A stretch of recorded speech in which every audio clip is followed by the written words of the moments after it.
Hey there. Subscribe to my channel. And also press this bell icon.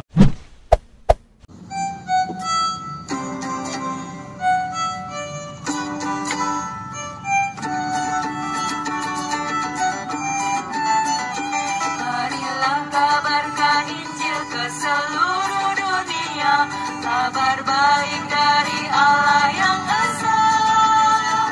Penebus dosa kita mencurahkan darahnya yang memberi keselamatan manusia. Kabarkan Injilnya ke seluruh dunia, jangan takut dan jangan gentar. Kabarkan Injilnya ke seluruh bangsa, ingatlah amanat agungnya.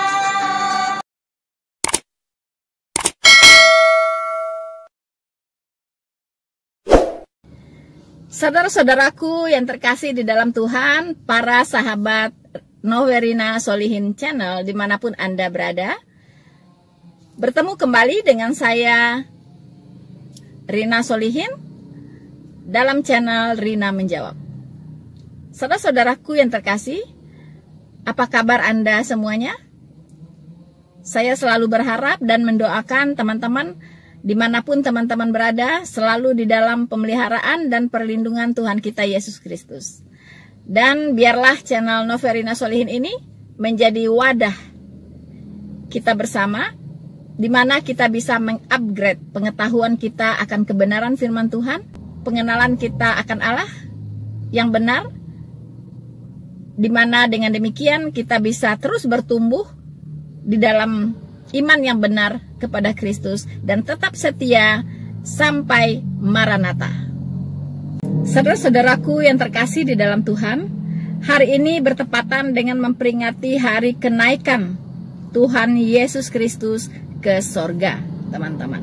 Ya, dalam hal ini saya akan meluruskan dulu satu paradigma yang saya pikir sangat keliru selama ini, di mana kita selalu mendengar hari kenaikan Isa Al-Masih. No, ya, saya tegaskan no. Kita tidak memperingati hari kenaikan Isa Al-Masih, tapi kita sedang memperingati hari kenaikan Yesus Kristus Tuhan ke sorga. Mengapa saya katakan no? Karena Isa Al-Masih itu bukanlah Tuhan Yesus kita yang ada di Alkitab. Di banyak video saya sudah membahas apakah Yesus Kristus itu sama dengan Isa Al-Masih? Tidak, sama sekali tidak.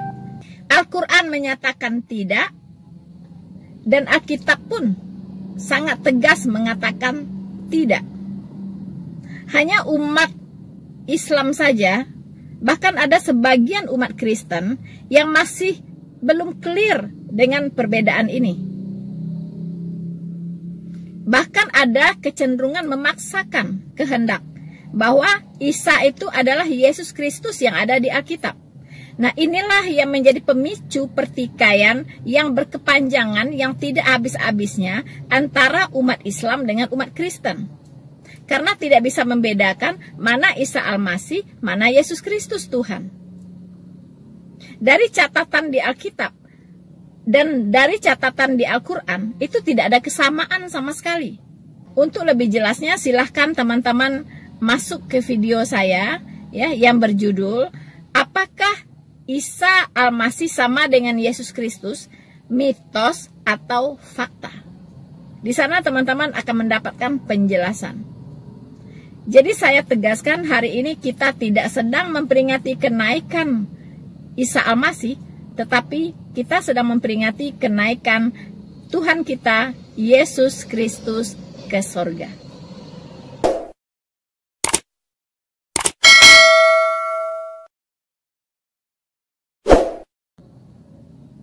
Karena kita sebagai orang percaya bisa membedakan mana Isa Al-Masih, mana Yesus Kristus yang adalah Tuhan. Karena terangkatnya Yesus Kristus Tuhan ke sorga, itu tidak bisa dilepaskan dari kebangkitannya. Sebelum Tuhan Yesus terangkat ke surga, Alkitab mencatat bahwa Tuhan Yesus berkali-kali menampakkan diri kepada para murid, bahkan kepada banyak orang setelah kebangkitannya dari kematian. Sementara Isa Al-Masih itu diyakini tidak mati, tapi langsung terangkat. Isa Al-Masih tidak disalibkan, tidak mati, dan tidak bangkit. Sementara Yesus Kristus Tuhan yang hari ini kita peringati adalah Dia mengalami kematian di kayu salib bagi penebusan dosa. Kemudian pada hari ketiga Dia bangkit dalam kemuliaannya. Kemudian Dia menampakkan diri kepada para murid dan kepada banyak orang 40 hari lamanya. Dan setelah itu, di depan mata para murid, bahkan di depan mata banyak orang, Dia terangkat ke surga. Sejarah tidak bisa dibatalkan. Alkitab mencatat fase demi fase dari sejarah Tuhan Yesus, mulai dari kelahirannya, pelayanannya, kematiannya, kebangkitannya, dan terangkatnya Dia ke sorga. Bahkan sebelum Allah ini menjelma menjadi manusia, Alkitab juga mencatat bahwa Dia adalah Allah Sang Pencipta langit dan bumi ini. Sudah hadir sebelum segala sesuatu terjadi, sebelum segala sesuatu dijadikan. Tuhan Yesus sudah ada. Karena Dia adalah Allah Sang Pencipta. Salah satu pribadi Allah Tritunggal yang selalu bersama-sama, yaitu Bapa, Putra, dan Roh Kudus. Alkitab mencatat bahwa sebelum Abraham jadi, Tuhan Yesus sudah ada. Saudara-saudaraku yang terkasih di dalam Tuhan, jadi khususnya bagi kita, umat percaya, pastikan bahwa kita tidak sedang memperingati kenaikan dari Isa Al-Masih, tetapi kita sedang memperingati kenaikan Yesus Kristus Tuhan kita ke sorga. So teman-teman, saya harap kita clear sampai di sini. Dan kalau masih ada yang meyakini bahwa Isa Al-Masih itu adalah Tuhan Yesus kita, sama dengan Yesus Kristus yang ada di Alkitab, saya mohon paradigmanya dikoreksi. Karena jangan sampai kita sudah capek-capek menjadi orang percaya, sudah pikul salib, sudah bayar harga, ternyata kita tidak diselamatkan. Mengapa? Karena kita beriman kepada Yesus yang lain. Alkitab dengan tegas, firman Tuhan dengan tegas menegur kita bahwa ada yang namanya Yesus yang lain, Injil yang lain, dan roh yang lain. Nah, jadi kita harus waspada teman-teman, agar kita tidak sia-sia menjadi percaya. Saudara-saudaraku yang terkasih di dalam Tuhan, beberapa hal yang harus kita garis bawahi dengan peristiwa terangkatnya Tuhan Yesus Kristus ke sorga, yaitu tidak bisa dilepaskan dari kebangkitannya dari kematian, kemudian ditinggalkannya amanat agung, teman-teman. Karena amanat agung itu ditinggalkan sebelum Yesus Kristus terangkat ke sorga. Saudara-saudaraku yang terkasih, kita melihat Tuhan Yesus sempat kesal ya, marah ya, kepada murid yang ragu-ragu untuk menyembahnya. ketika dia menampakkan diri kepada murid ini setelah kebangkitannya.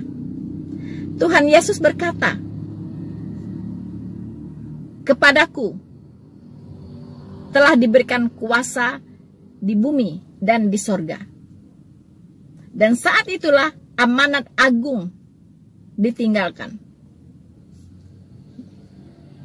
Pergilah ke seluruh dunia, beritakanlah Injil kepada segala makhluk.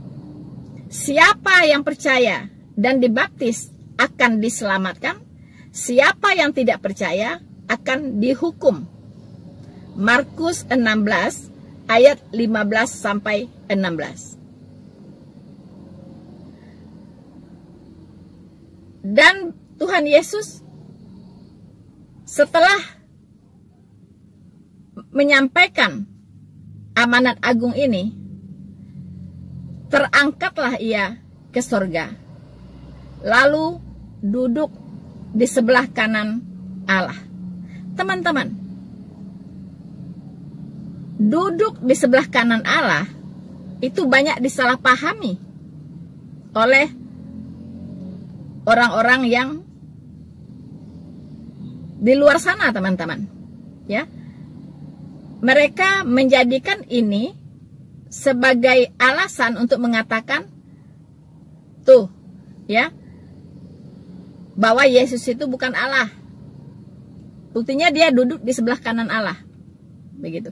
Mereka membayangkan secara fisik bahwa Allah dengan Yesus bergandengan, berdampingan, bersebelahan duduknya di sorga itu. Ya. Ini bukan bergandengan, teman-teman, ya. Lalu ia terangkat ke sorga dan duduk di sebelah kanan Allah. Ini adalah semacam ungkapan, ya, yang mengatakan bahwa Yesus dan Allah itu adalah satu, kesetaraan. Orang yang duduknya, orang yang sejajar, ya, kalau ada orang di sebelah kanan saya, itu saya sejajar dengan dia. Itu kalau di sini bisa dikatakan satu hakikatnya. Ya, satu hakikat. Kenapa? Karena di ayat lain dikatakan bahwa ada istilah tahta anak domba dan tahta Allah. Ya. Nah, tahta anak domba dan tahta Allah bukan ada dua tahta, bukan. Ya. Allah itu disebut juga dengan anak domba dalam satu pribadinya yang lain, yaitu putra. Ya. Mengapa disebut tahta anak domba? Karena dia sudah menjadi domba. Ya, domba yang dikorbankan untuk penghapusan dosa. Ya, jadi tahta Allah dan tahta anak domba itu tidak menggambarkan dua tahta. Ya, tapi satu tahta. Ya, satu tahta. Tahta itu adalah miliknya Allah dan miliknya anak domba. Contoh yang simpel, teman-teman, contoh yang sederhana supaya semua bisa memahami. Kalau saya mengatakan itu adalah istana Presiden Republik Indonesia, itu adalah istananya Pak Jokowi, kira-kira sama tidak? Istana Presiden, istananya Pak Jokowi hanya ada satu istana. Karena Pak Jokowi itu adalah Presiden Republik Indonesia. Pak Jokowi itu adalah Presiden Negara Republik Indonesia. Ya. Jadi bukan berarti tiga istana. Begitupun dengan tahta anak domba. Tahta Allah itu satu tahta. Ya. Satu tahta. Dua sebutan. So, teman-teman,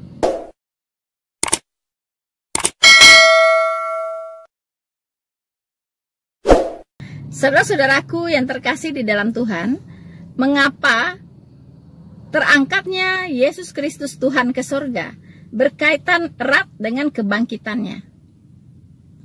Karena teman-teman, tidak ada pengangkatan tanpa kebangkitan. Ya, tidak ada kebangkitan tanpa kematian. Ya, jelas ketika Tuhan Yesus bangkit dari kematiannya, itu banyak yang tidak percaya. Tetapi Tuhan Yesus berkata, inilah perkataanku yang telah kukatakan kepadamu ketika aku masih bersama-sama dengan kamu, yakni bahwa harus digenapi semua yang ada tertulis tentang aku di dalam kitab Taurat Musa dan kitab nabi-nabi dan kitab Mazmur. Jadi ternyata kitab Taurat Musa, kitab para nabi dan kitab Mazmur sudah memberitakan tentang kebangkitan Kristus, tentang kematian Kristus. Nah, lalu ia membuka pikiran mereka. Jadi pikiran orang-orang yang tidak paham, yang tidak percaya bahwa dia sudah bangkit, dan tidak percaya bahwa itu adalah Kristus yang sudah bangkit. Ternyata Tuhan Yesus bisa membuka pikiran mereka sehingga mereka mengerti kitab suci. Artinya mereka kembali ingat ya apa yang tertulis di dalam kitab Taurat Musa, di dalam kitab nabi-nabi dan kitab Mazmur tentang Yesus Kristus. Seperti yang tertulis di Lukas 24 di ayat 46 sampai 48. Katanya kepada mereka, ada tertulis demikian, Mesias harus menderita dan bangkit dari antara orang mati pada hari yang ketiga. Dan lagi, dalam namanya, berita tentang pertobatan dan pengampunan dosa harus disampaikan kepada segala bangsa, mulai dari Yerusalem, ya, Samaria, Yudea, sampai ke ujung-ujung bumi. Berita tentang pertobatan dan pengampunan dosa ini harus disampaikan, yaitu Injil. Injil artinya kabar baik, bahwa engkau orang berdosa, dengan setetes dosa pun engkau tidak akan bisa menghampiri sorga yang maha kudus. Tetapi Tuhan maha pengampun. Bahkan tidak hanya sampai mengampuni, tetapi menyelesaikan hukuman dosa yang harusnya engkau terima. Karena tanpa penghukuman tidak ada keselamatan. Dosa harus dihukum. Upah dosa adalah maut. Upah dosa bukan pengampunan, tetapi upah dosa adalah maut. So, teman-teman, kita sangat bersyukur atas anugerah keselamatan yang bisa kita peroleh dari Tuhan Yesus, di mana kita boleh bisa percaya, ya, bisa percaya kepada Tuhan Yesus. Itu adalah mukjizat terbesar dalam kehidupan seorang manusia. Itulah mukjizat terbesar, yaitu bisa percaya kepada Tuhan Yesus sebagai Tuhan dan Juru Selamat dan Penebus. Itu anugerah terbesar, dan sekaligus itu adalah mukjizat terbesar di dalam hidup.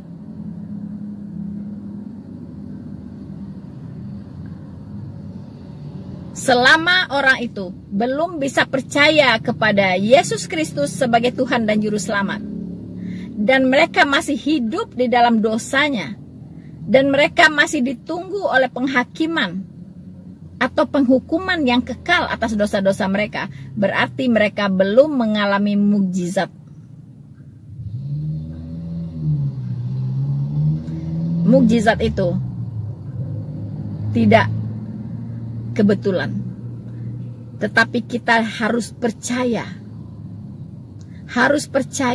harus ada kerinduan untuk mengenal kebenaran.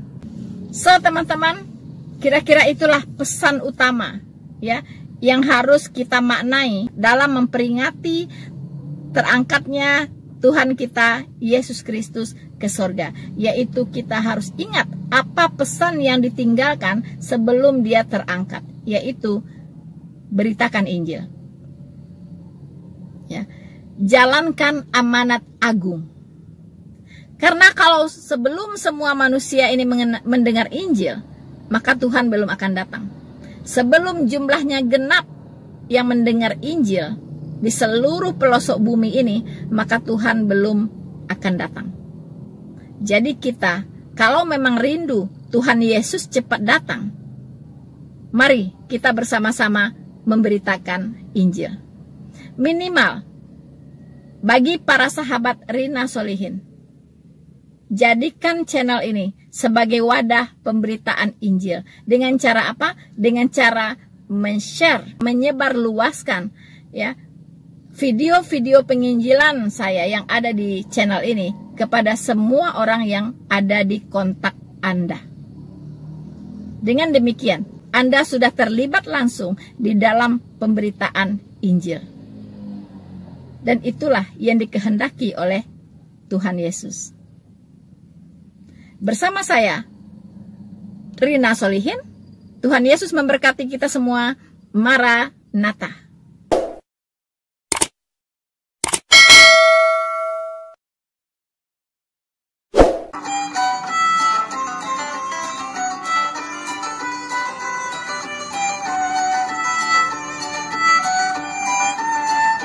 Marilah kabarkan Injil ke seluruh dunia. Ingat dosa terus melanda manusia. Tuhan yang serta kita melimpahkan rahmat-Nya pada orang yang percaya namanya. Kabarkan Injilnya ke seluruh dunia. Jangan takut dan jangan gentar. Kabarkan Injilnya ke seluruh bangsa. Ingatlah amanat agungnya.